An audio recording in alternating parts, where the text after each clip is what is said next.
Nowadays, if you mention Ninja Gaiden, most people will probably think of the modern games developed by Team Ninja.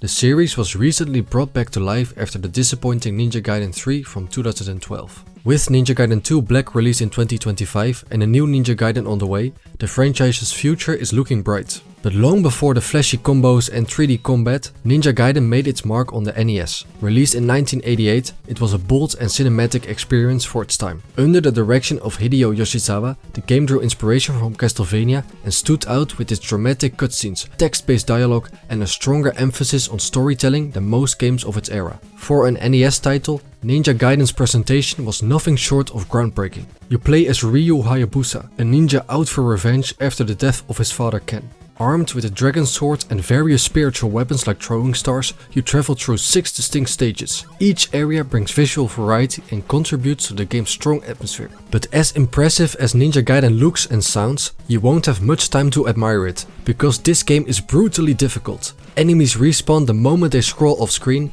and they come back with a vengeance, pelting you with projectiles that are nearly impossible to dodge. The first 3 stages lure you into a false sense of security. But once you hit stage 4, the gloves come off. Suddenly every jump becomes a test of frame perfect precision. 1 pixel too far left or right and an enemy might respawn right in your path, often sending you flying into a pit or straight into a barrage of attacks. It's a relentless cycle of trial and error, made worse by the infamous final boss. Not only is it a grueling 3-phase fight, but if you die at any point, you're kicked all the way back to the start of stage 6. That's not just harsh, it's downright punishing. If you manage to beat this one on the original NES, you have my utmost respect.